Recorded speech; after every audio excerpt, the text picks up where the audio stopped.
E quando estamos precisamente a uma semana do início da temporada para 2021 da Fórmula 1, com a ida até ao Bahrein, onde já estivemos em pré-testes, é a altura mais que certa para recebermos, mais uma vez, porque é tradição de início de temporada de Fórmula 1, João Carlos Costa, comentador oficial Eleven Sports. Ele aceitou o meu convite, como é ambição e como é, de facto, hábito aqui no 16 Válvulas. Vamos falar aqui um bocadinho, vamos lançar esta temporada, naturalmente sem ser muito exaustivos. Vamos procurar aqui os temas principais, nas nossas opiniões, e cada um tem as suas. Mas aqui o João convidei-o precisamente apenas e só para manter essa tradição, para também desanuviar um bocadinho do trabalho a Elevens. Por isso, João, antes de mais, obrigado. Agradecer-te a tua disponibilidade, mais uma vez, para estares aqui connosco. E vamos falar de uma temporada de 2021 que vem na sequência de um ano completamente atípico, em que tivemos o regresso da Fórmula 1, passados alguns anos, que não interessa contá-los, mas tivemos a Fórmula 1, onde vocês na Eleven fizeram um trabalho fantástico, e em que vamos ter, pela primeira vez em 40 anos, e este é um tópico que ainda não combinei contigo, João, mas estive a ver há pouco essa informação, estamos a falar de 40 anos sem a família Williams. Portanto, neste caso concreto, já deixaram, só está o nome na equipa, mas para mim é um dos temas, porque gosto muito da história da Fórmula 1, para já um dos que chama mais a atenção para 2021, João. E isto vai ser uma perda grande. O que é que tu achas que a Fórmula 1 perde por não termos o apelido Williams, termos apenas a equipa Williams? Bem-vindo, João. Não me parece que venha a perder grande coisa, porque o Frank já estava numa fase vida, e sobretudo com uma saúde muito debilitada. A Claire não deixou assim uma marca muito grande no mundo da Fórmula 1. Fez aquilo que lhe era possível com os meios que tinha. A Williams está numa fase descendente relativamente àquilo que já foi o seu palmarés, mas eu acredito sinceramente que este ano a Williams possa ser um bocadinho mais competitiva, e o poder ser um bocadinho mais competitiva pode ser deixar de ser a cauda do pelotão, como os grandes prémios o ano passado, pese embora o George Russell ter feito alguns brilharetes nas qualificações, mas depois nas corridas estes brilharetes não foram assim tantos quanto isso. E eu acredito que este novo management da Williams possa ajudar a Williams a crescer. Os resultados nos testes, aquilo que foi possível extrair, não foram maus, pelo contrário, houve ali um long run feito pelo Latifi e outro ainda melhor feito pelo George Russell, que deixam uma boa indicação, não para ganhar grandes prémios, não para lutar pelos pódios, mas para se tentar que a Williams se aproxime mais daquilo que nós agora chamamos de segundo pelotão. Não me parece que seja um problema não haver família Williams. O nome Williams mantém-se.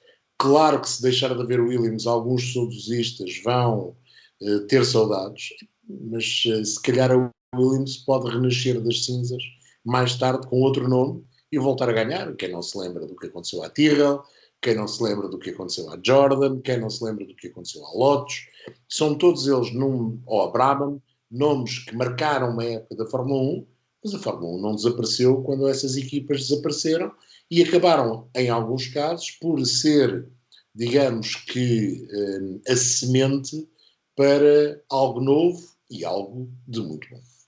E o que é que tu podes-me dizer, porque aqui tenho essa curiosidade e nunca falámos sobre isso, mas o que é que me podes dizer e acrescentar sobre esse management um pouco escondido, vamos dizer, não vamos chamar-lhe secreto, mas um bocadinho escondido, que tomou conta da Williams? Não se sabe muito.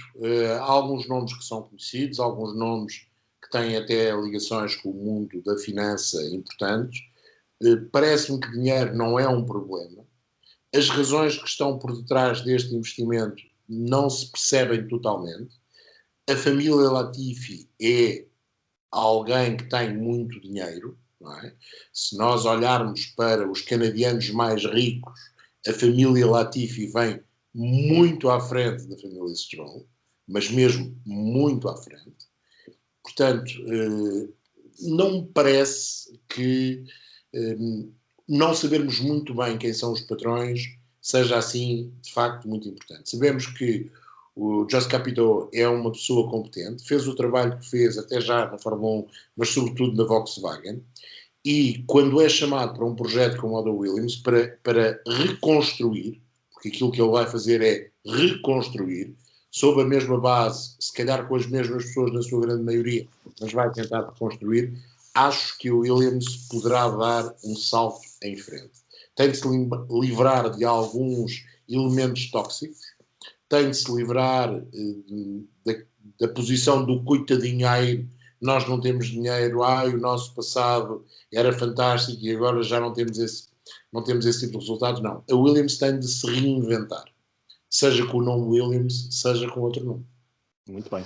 João, e o que esperas da temporada de 2021? Temos aqui alguns desafios para falarmos, nomeadamente equipas e de pilotos, mas acima de tudo vamos falar do fora das corridas, especificamente. Do fora das corridas, espero que haja mesmo 23 grandes prémios. Nesta altura não tenho uma certeza absoluta. É verdade que a Liberty, e temos de tirar o chapéu ao Chase Carey e à sua equipa, fez um trabalho extraordinário no ano passado para conseguir fazer 17 corridas. Há uma coisa que me parece clarinho como água, é que pelo menos 16 ou 17 corridas vão ter que ser feitas por uma questão contratual, não só com as empresas ligadas à comunicação social, à televisão, por causa dos direitos, mas também por causa dos patrocinadores oficiais. Há um número mínimo, e não sei se serão 16, serão 17 ou até 18, tendo em conta que este calendário tinha 23 corridas, que é preciso fazer para que haja retorno para a Liberty desses patrocínios e desses contratos para a televisão. Portanto, isso garantidamente. Se chegamos às 23, não sei. Mas o ano passado fizemos 17 e o campeonato foi muito interessante. Eu gostava que houvesse 23. Seria o melhor sinal que a Fórmula 1 conseguiu uma vez mais levar de vencida esta batalha contra a pandemia. Desta feita com um patrão novo, com o Stefano Domenicali, é alguém que conhece bem a Fórmula 1, é alguém que conhece bem a indústria automóvel, é alguém que faz uma simbiose perfeita entre um CEO e um apaixonado das corridas, e se o Chase conseguiu lá chegar, o Stefano deve ainda ter mais facilidade, porque fala a mesma linguagem das equipas e dos patrões das mesmas, e, em teoria, a mesma linguagem da Federação Internacional do Automóvel. E quer que o seu projeto à frente da Liberty tenha sucesso. Portanto, acho que há aqui vários fatores que podem levar a pensar que o caminho, não sendo de fácil navegação, acho que vai haver uma ou outra onda. Não sei se este calendário que conhecemos será mesmo definitivo, se não haverá ali outra vez que mudar provas. Esperemos que não. Sinceramente, esperemos que não, porque era o melhor sinal que se podia dar. Mas o Stefano Domenicali sabe que o ano de 2021 e os anos que seguirão a 2021, até a entrada do regulamento das novas unidades motrizes ou motores, como quiserem chamar, em 2025, vão ser anos muito, muito complicados e onde a Fórmula 1 não está em causa, mas tem muito para dar, tem que se aplicar a fundo. E esta Sprint Race que se diz que vai estar confirmado no Brasil, trarão alguma coisa ou é apenas isso só uma experiência? O que é que achas, João? Eu espero que sejam, primeiro de tudo, uma experiência. Eu não sou a favor da Sprint Race, ponto 1. Ponto de ordem à mesa, não sou a favor. Não me importa a experiência, custa-me um bocadinho que a Sprint Race tenha um ponto. Acho que não é uma boa decisão. Nós falámos disso nas duas últimas, tanto no podcast como no último estudo, relativamente à importância que o espetáculo nos 3 dias de competição passa a ter. Acho que se está a colocar a qualificação na sexta-feira, na minha opinião, é um erro. Acho que a qualificação, mesmo com o Sprint Race, devia ser no sábado, pela manhã. Eu percebo a ideia de ter 3 dias com mais animação, mas a sexta-feira é sempre um dia um bocadinho morno, para não dizer frio, em alguns casos, mesmo voltando o público em 100%, sexta-feira, com exceção de algumas pistas, e são mesmo exceção, as pistas estão mais ou menos bancadas, despidas, portanto, não me parece que seja uma boa decisão. É preciso mexer, é preciso experimentar, sim. Eu gostava de voltar a experimentar o fim de semana de 2 dias, num grande prémio em que isso fosse, não por necessidade, como aconteceu em Imola, por causa da viagem de Portimão para Imola, mas por vontade, gostava de experimentar. Vamos lá experimentar, tudo indica, será em Silverstone, pela primeira vez, a Sprint Race. Agora, há ali várias coisas que me preocupam. O facto de haver mais um jogo de pneus que é atribuído, não se percebeu muito bem como, haverá ou não paragens nas boxes nessa sprint race, o que é que vai mudar com a sprint race? Acho que pouco vai mudar e, sobretudo, a mim choca-me a ideia, pondo aqui em cima da mesa 23 corridas em que vamos pela bitola menor, que é 3 pontos para o primeiro, 2 pontos para o segundo e 1 ponto para o terceiro. Que em 23 corridas haja um piloto que possa somar 69 pontos e com esses 69 pontos ter uma palavra a dizer na luta pelo título, que sem eles teria dificuldade. Claro que isto é tudo muito relativo, porque um piloto que ganha sprint race à partida também irá ganhar muitos outros grandes prémios. Mas se houver um campeonato muito disputado, e é isso que eu espero este ano entre Hamilton e Verstappen, pode ser a performance da sprint race a ditar um título. O que é que as pessoas acharão, e esta é apenas e só uma chave em cima da mesa, se vamos supor que há apenas uma experiência e que depois de Silverstone a sprint race não acontece nada e que o piloto campeão do mundo ganha o título pela diferença dos pontos que somou nessa sprint. Não fica bem no papel, não é? Portanto, se é uma experiência, vamos fazer uma experiência sem lhe atribuir mais-valia. É aquilo que eles querem. É uma experiência. Vamos experimentar. Mas não lhe vamos dar valor. Vamos medir a importância de uma prova de sprint por outras razões. Aumentou ou não a indefinição no dia do Grande Prémio? A prova em si de 30 minutos, que é o que parece que a prova vai ter, é ou não um espetáculo muito agradável e se calhar os grandes prémios são grandes demais, se calhar vamos diminuir os grandes prémios. Isso eu entendo como experiência e aceito. Dar pontos a experiências não me parece assim razoável. Vamos ver, João. E o que me dizes em período de fora de ordem, de trabalhos sobre a temporada 2021 a nível de marcas e de construtores e pilotos, falarmos um bocadinho da realização do Grande Prémio de Portugal. Há uma confirmação já, a data estava para ser anunciada, o TBC, mas depois, finalmente, está confirmado que vamos ter Grande Prémio então no Autódromo Internacional do Algarve, no segundo ano consecutivo. Nunca se esperava que assim acontecesse, mas está confirmado, vamos ter Grande Prémio. As condições finais ainda vão ser anunciadas mais para a frente, mas é um bom sinal voltarmos a ter o Grande Prémio de Portugal. As coisas correram bem da primeira vez. Apesar e tu estiveste lá, não é? Estiveste lá em trabalho. De alguns problemas, houve de facto algo que as equipas gostaram. Gostaram da pista, gostaram do desafio e os pilotos também, que representa a pista de Portimão. É interessante pensarmos assim, porque quando a pista foi inaugurada e houve 2 sessões de testes, logo no imediato, separadas por poucos meses, ainda na primeira década deste século XXI, o sinal tinha sido exatamente o contrário. E tinha sido o contrário por variedíssimas razões, uma delas porque esta pista estava nos antípodas daquilo que era a maior parte dos circuitos do Campeonato do Mundo de Fórmula 1, já nessa altura, na grande maioria não, mas na maioria pistas desenhadas pelo arquiteto Hermann Tilke, que gosta de pistas sem subidas e descidas, ainda que algumas vezes também as tenham, pistas com muitas curvas, com algumas retas, mas que não têm nada a ver com o carrossel ou a montanha-russa Portimão. Afinal, passado mais de uma década, veio-se a descobrir que os pilotos e as equipas gostam de Portimão. Gostaram de Portimão. Pronto. Essa é uma batalha ganha. A partir daqui, vamos ver. A prova está no campeonato, foi confirmada. Primeiro esteve to be confirmed, depois foi confirmada. Entretanto, todas estas notícias dos últimos dias vêm levantar não só alguma polémica, como alguma expectativa. Eu mantenho firme àquilo que disse ainda quando se falou pela primeira vez da prova do ano passado. É demasiado importante para estarmos a fazer especulações. E, portanto, vamos esperar que as autoridades portuguesas, a Liberty, a FIA, os promotores, tomem uma decisão em concreto e logo veremos se será com público, com quanto público, sem público, em condições, pode ou não vir a acontecer, logo se verá. Nesta altura, tudo o que for dito é especulação. Tudo o que for escrito é especulação.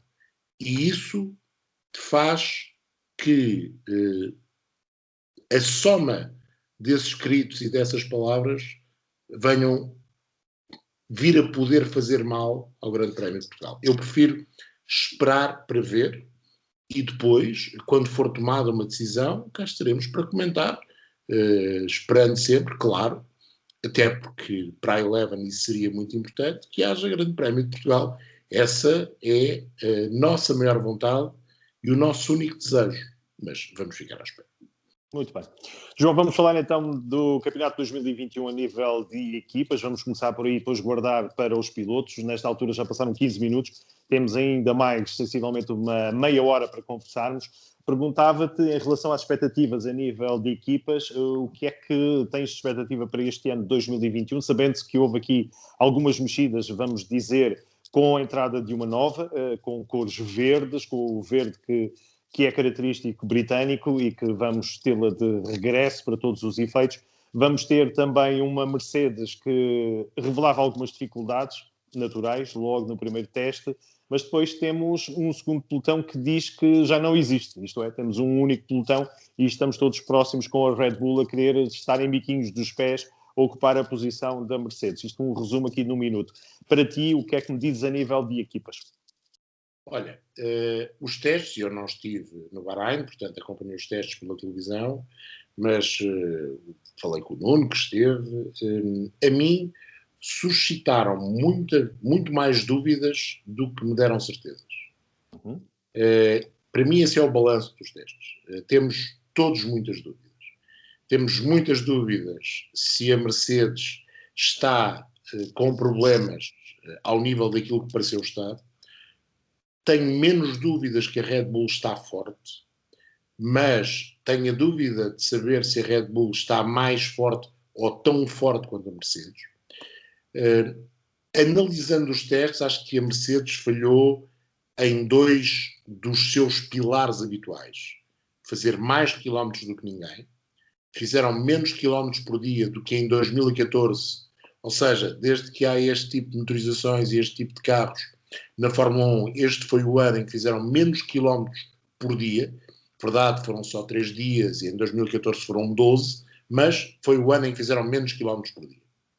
E depois, fica-me a ideia que a Mercedes, com o problema do primeiro dia, e não vamos aqui discutir se fazer o shakedown ou não terá sido certo ou errado, fica a ideia que até para a própria Mercedes, sobretudo pela voz do Toto Wolff, foi um erro, mas pronto, pagaram essa fatura.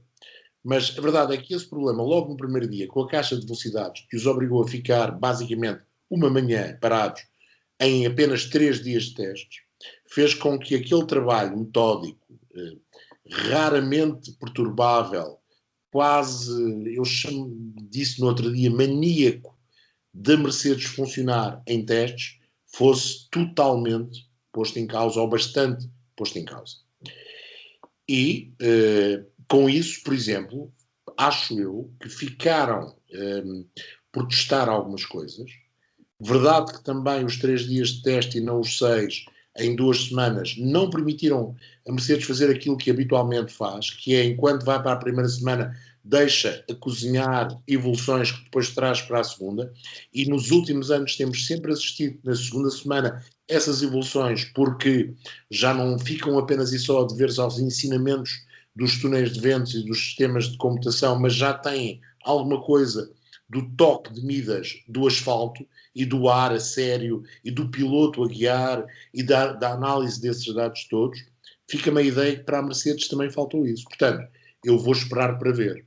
Acho que a verdadeira Mercedes vamos vê-la na sexta-feira, ou se calhar até no sábado, no primeiro grande prémio. A primeira grande evolução da Mercedes. O W12 que vimos nos testes, se calhar não é ainda o W12 que vai fazer o campeonato do mundo.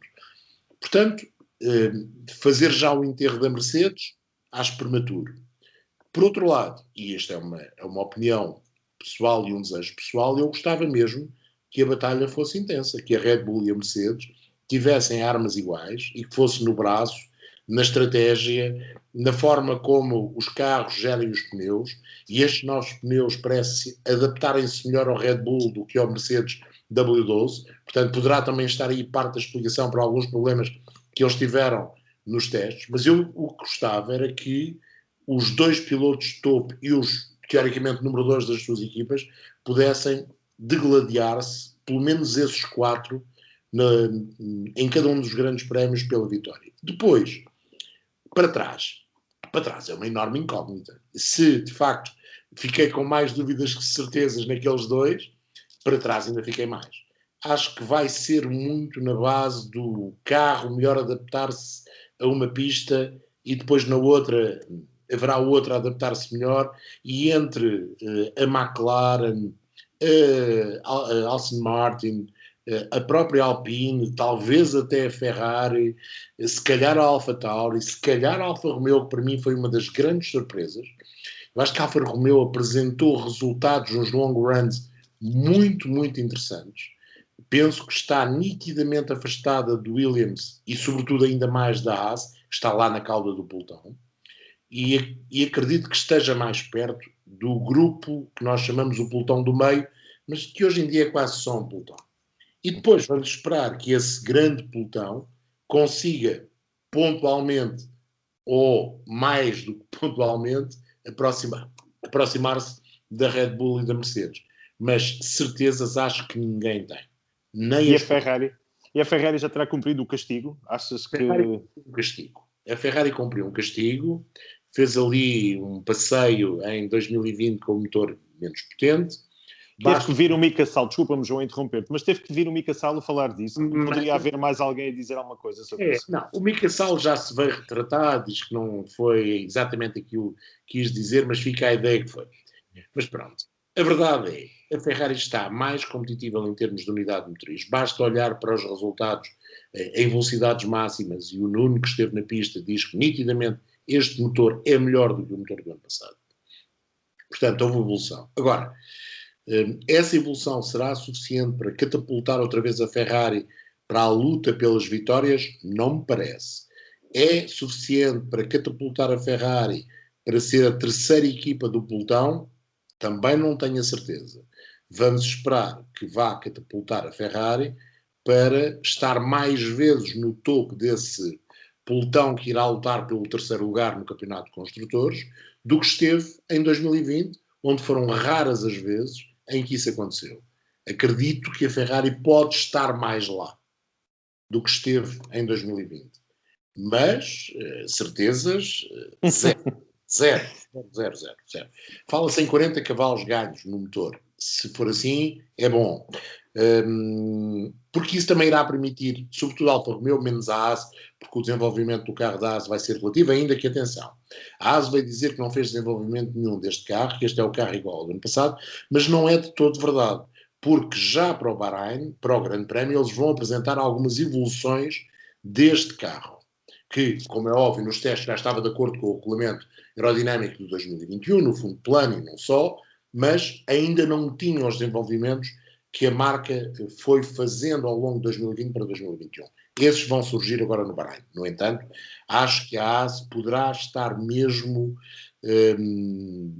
até porque tomou a decisão de apostar tudo para 2022, há outras razões que têm a ver até com a estrutura da própria empresa e aquilo que são os investimentos da própria empresa e aquilo que é a necessidade de atenção do Gene Haas para com a empresa e para o projeto da empresa, mais do que para os projetos tanto na Fórmula 1 como no Campeonato NASCAR, que levaram aqui a equipa, pusesse o foco em 2022. Portanto, a Haas parece-me a última do pelotão, poderá ser uma surpresa, mas não me parece.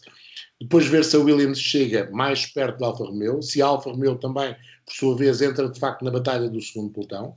Os tempos da AlphaTauri foram espetaculares numa volta só, nas simulações não são incríveis, mas o carro parece muito equilibrado, portanto poderá, lá está, uma equipa que normalmente luta pelo 6º, 7º lugar e que nos últimos anos tem muitas vezes ficado em 7º, poderá também estar na luta pelo 3º lugar. A McLaren parece-me bem, a Alpine parece-me muito bem em termos de long runs, talvez não tão bem em termos de velocidade, portanto se a temporada de 2020 foi super interessante acompanhar, apesar de um domínio da Mercedes, pomos em cima da mesa 2 fatores. Red Bull e Mercedes estão muito mais próximas e o outro pelotão a seguir está também muito mais próximo. Se 2020 foi bom, 2021 só pode ser melhor. Muito bem. A nível de pilotos, também algumas mexidas. Temos o regresso do eterno campeão. Isto, se forem auscultadas as opiniões aos espanhóis, para eles vão ter sempre um campeão, com ele o Fernando Alonso, que vem agora reforçado, infelizmente por questões físicas, no seu maxilar, com titânio.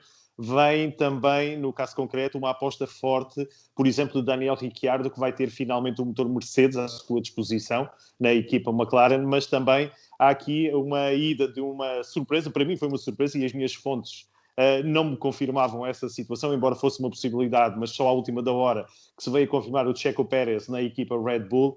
Pergunto-te, e porque falaste disso mesmo, como a Red Bull como a segunda equipa neste mesmo campeonato, assumindo uma posição de liderança, pergunto a nível de pilotos, o que é que me podes comentar, se é todos contra Lewis Hamilton, que vai ser mais um ano de Lewis Hamilton, mais recordes para depois ir embora, ou pelo contrário, achas que ele vai ter mais dificuldades este ano? Sabendo que viemos a descobri-lo agora, pelo menos para mim, neste documentário que foi lançado esta sexta-feira, vemos um Bottas que pareceu um pouco de finlandês e parecia mais de um latino a revelar ali sentimentos contra o seu colega de equipa que eu nunca imaginei. O que é que me dizes dos pilotos, João? O Hamilton está para garantir todos os recordes, não tenho dúvidas absolutamente nenhumas.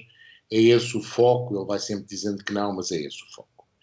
Hamilton continua a ser o piloto que tem sido nos últimos anos, desculpa, forte.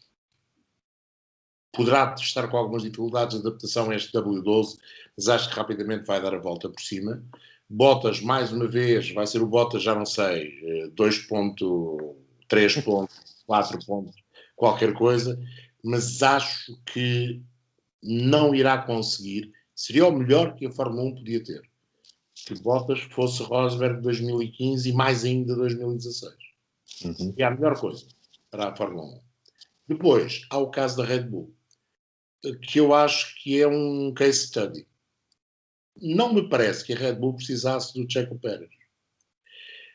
E não sei até que ponto o Checo Pérez será uma enorme ajuda para a Red Bull. Eu explico. O Checo Pérez, à partida, poderá conseguir mais pontos do que conseguiu Albon, do que conseguiu Gasly.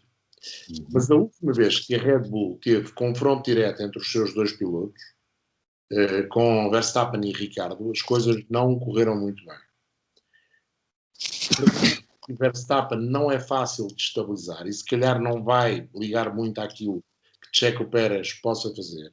Verstappen está muito mais maduro do que estava em 2016 e 2017, quando o Ricciardo era seu companheiro de equipa. Muito mais, e 2018, muito mais maduro, amadureceu, está mais dominante, controla-se melhor, está mais piloto em todos os aspectos, está mais homem em todos os aspectos.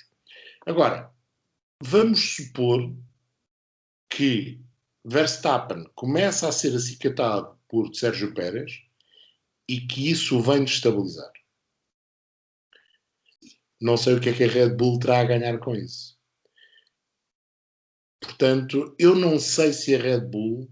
Eu percebi a razão, percebi que ia ter um piloto que já ganhou grandes prémios, que é dos pilotos com o maior número de provas feitas, que é capaz de gerir os pneus como ninguém, que com estes pneus mais duros isso poderá ter ainda mais importância, porque ao que parece os pneus aquecem de forma diferente ao longo do desenrolar de um grande prémio. O Checo é um extraordinário piloto, não só nisso, mas sobretudo nisso.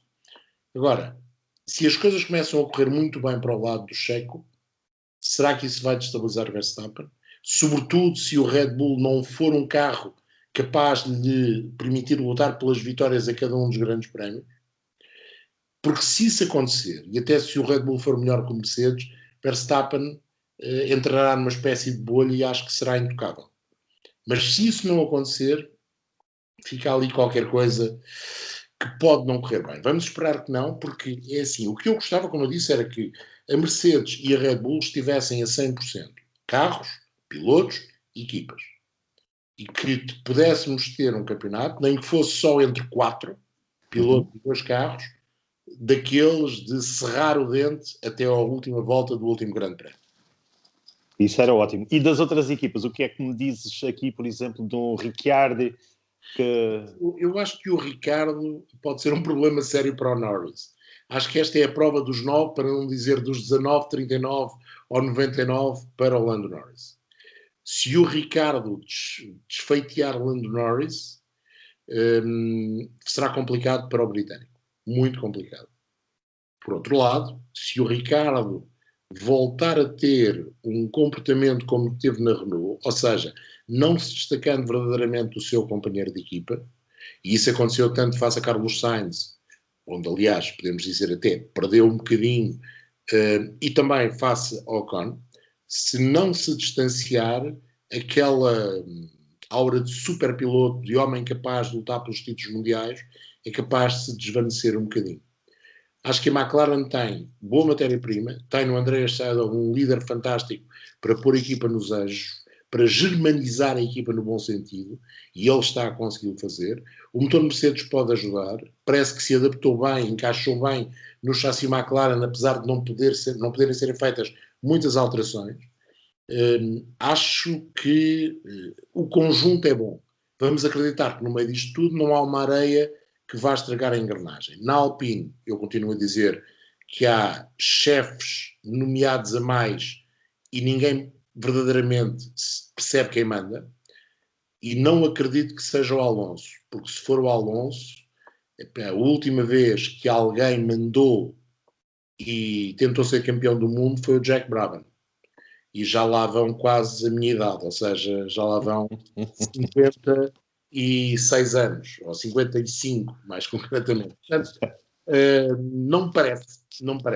Não sei, acho que a Renault não, a Alpine, desculpem, tem de se definir se é o Brivio que é o patrão, ou pelo menos a linha, aquele que tem o telefone direto, a linha vermelha com o Sr. Di Meo, então que digam que é o Brivio. E o Brivio tem de assumir a responsabilidade. Se não é o Brivio, se é o Budowski, então que digam que é o Budowski. Agora, aquilo parece um daqueles batalhões onde há 50 capitães, mas não há um general. E os 50 capitães vão se degladiar entre si. Ok. João, então, e para terminar, falar da dupla da equipa Haas. Eles fazem questão, como a equipa americana, dar muito nas vistas, mas podiam dar as vistas por outros motivos. Agora, trazer dois gatos para o mesmo saco, aquilo vai ser uma luta dentro de um saco. O que é que parece esta aposta nesta dupla completamente impossível? Correr com os dois pilotos assim de repente. Já sabia que o Günther Steiner não tem assim grande apreço pelos dois, mas o que é um facto é que nunca se esperava que fossem logo os dois para a rua na mesma altura. Vamos ver. A última vez que se tentou uma equipa de novatos, a coisa até resultou, mas eram Carlos Sainz e Max Verstappen. Não me parece que Nikita Mazepin seja o Carlos Sainz, não me parece que o Mick Schumacher seja o Max Verstappen. Estão um bocadinho aquém, na minha opinião. Sobretudo, acho que se está a criar uma expectativa ao redor do Mick Schumacher que é exagerada. Eu no outro dia fiz a comparação entre a pouca expectativa ou até um certo... Não me lembro da palavra certa para aplicar aqui. Deixa-me ver se eu descubro a palavra certa. Um certo desdém quando o pai entrou na Fórmula 1. E o rapaz vem dos protótipos, deve ser uma grande porcaria. E depois o rapaz ganhou mais de 90 grandes prémios e 7 títulos mundiais. Mas o primeiro impacto foi, vai ser uma grande porcaria. E acho que o Mick Schumacher não vai ser uma grande porcaria, mas se calhar também não é aquilo que muitos pensam que venha a ser. Ou que lhe disseram que ele ia ser. Já estão a vê-lo sentado no Ferrari daqui a uns anos. Eu não estou nada a ver. O Mazepin, eu acho que o Mazepin pode ser uma boa surpresa. O Mazepin é rápido. O carro é que talvez não o seja. Agora, o comportamento em pista já vimos que por algumas vezes é errático. Vai dar que falar porque é desbocado. E, portanto, vamos ter ali algum motivo de interesse. Estas coisas não é só corridas.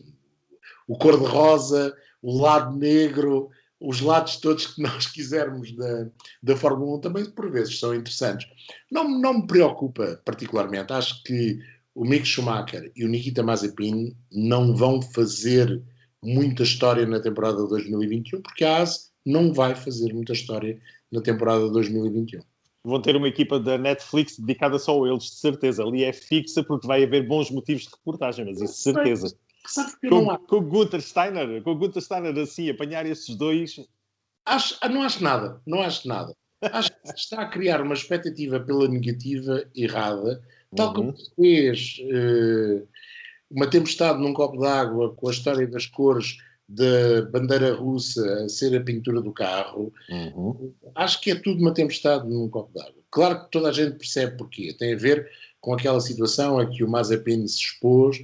Mas todos nós já tivemos 20 anos, não é? Às vezes temos tendência a esquecer que aos 20 anos não temos a noção de tudo. E o Mazepin, como no outro dia disse num podcast, que o Mazepin é aquele amigo que todos nós já tivemos, rico, novo rico. Pronto. Tem muito stick. O Mazepin tem muito stick. Mas acho que é uma nota de rodapé, vai ser uma nota de rodapé na temporada de 2021, porque de facto nem um nem outro irão ter grandes hipóteses de escapar. Pelo menos que haja batalha entre os dois e que isso crie um motivo de interesse. E acredito que aí pode acontecer. Mais do que isso, não me preocupa por ir além, nem não tenho os meus olhos postos na AS para 2021. Porque... Então fala-me daqueles outros dois pilotos que eu acho que tu vais ter os olhos neles. Isto é, um piloto que vem do cor-de-rosa e muda para verde e de um que passa de vermelho para o verde. O que é que me dizes pela equipa Aston Martin, com aquela dupla improvável, mas com um Vettel a querer provar que, apesar de ter falta de cabelo, ter perdido muito cabelo na Ferrari, está lá para as voltas, e depois temos um Lance que vai aparecer também com uma vontade redobrada com novas cores. Gonçalo, sabes que eu, relativamente ao Aston Martin, tenho medo de uma coisa. Que não tenho medo no caso da Mercedes, porque a capacidade de resposta para já da Aston Martin não está ao nível da capacidade de resposta da Mercedes. Isso tem a ver com a questão aerodinâmica. Se vier a provar, como os testes de alguma forma deixaram entender, que os carros com mais rake funcionam melhor com esta configuração aerodinâmica, é uma ideia que mais ou menos trespassa pela maior parte das pessoas que estão mais ligadas ao comentário técnico. A Mercedes terá mais facilidade em colocar o W12 com algum rake do que a Aston Martin colocar o seu carro com algum rake. Esse, para mim, pode ser uma dificuldade. O resto, acho que o Lawrence Stroll teve um golpe de gênio ao transformar a equipa em Aston Martin, comprando a Aston Martin, mas para além disso até podia ter comprado a Aston Martin e não trazer a Aston Martin para a Fórmula 1. Acho um golpe de gênio, porque matou vários coelhos com uma cajadada só, e os senhores de associações de defesa dos animais, me desculpem por ter usado esta expressão. Conseguiu ter a imprensa britânica do seu lado, conseguiu, só por ter a Aston Martin, de repente passou do lobo mau para o capuchinho vermelho, e ele não é o lobo mau, mas também não é o capuchinho vermelho, e logo aí já ganhou uma batalha. Se nós pensarmos bem, eu já vi uma quantidade de guias e de revistas que estão ligadas ao desporto motorizado e que fizeram já os seus guias para a temporada de 2021, muitas delas têm na capa o Aston Martin, sobretudo aquelas que têm a língua inglesa como a sua razão de ser, mas também o Auto Hebdo o fez, também pôs o Aston Martin já na capa de uma das edições, portanto ele já ganhou essa batalha. A luta entre os dois pilotos, acho que a situação vai ser gerida muito bem, sinceramente, e acho que o Vettel poderá ajudar o Lance em algumas coisas. O Lance poderá ser uma boa bitola para o Vettel perceber que tem de dar o litro, não vai lá passear, não vai passear para a Aston Martin. Agora, falta a questão técnica. Se de facto houver esse problema, o tempo de reação da Aston Martin, na minha opinião, e sem ter nenhum inside information, será mais lento que o tempo de reação da Mercedes. E isso pode-lhes custar alguns pontos. No entanto, acho que a Aston Martin tem tudo para estar outra vez no segundo pelotão, a lutar pelos melhores resultados, até pelo terceiro lugar do campeonato, que o ano passado acabou por perder de forma inglória com o capitão do Lance Stroll no Grande Prémio do Bahrein e com a desistência do Sérgio Pérez no Grande Prémio, nesse mesmo Grande Prémio, quando estava com o terceiro lugar na mão. E só esses pontos teriam sido suficientes para eles ficarem no terceiro lugar no campeonato.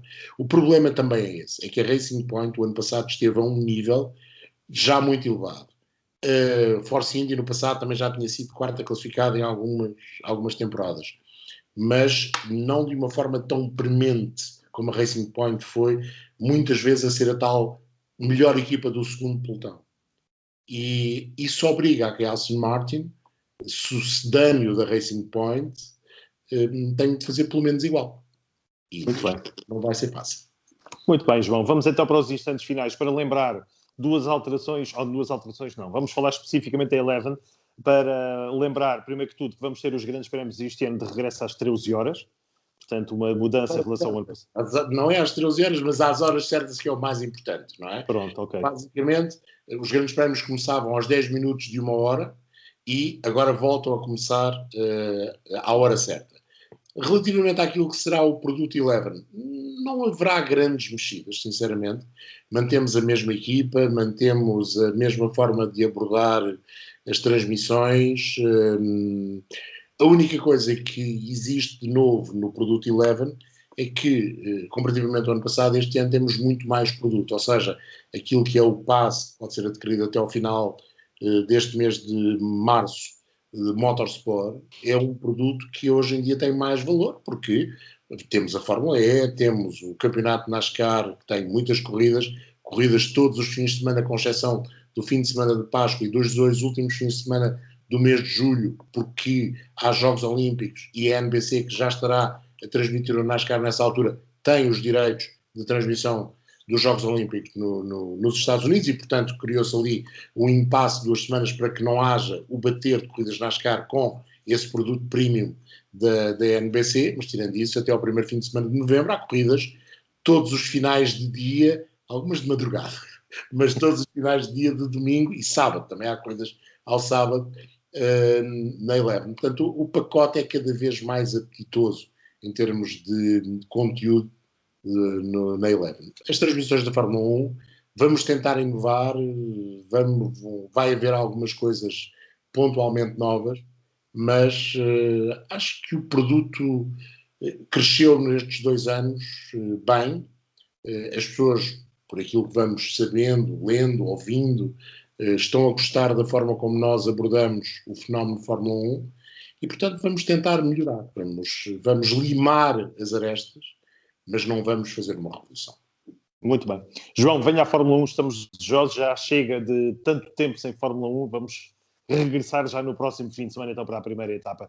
Mais uma vez, os meus agradecimentos, João, em nome da equipa 16 Válvulas, obrigado pela oportunidade, bom trabalho, continuação de bom trabalho, melhor dizendo, e vamos com certeza falar, quem sabe, no meio da temporada, ali na pausa de verão, fazemos ali um balanço para compararmos aquilo que apresentámos hoje com aquilo que vai acontecer. Um grande abraço, João, uma boa noite e obrigado. Obrigado a todos.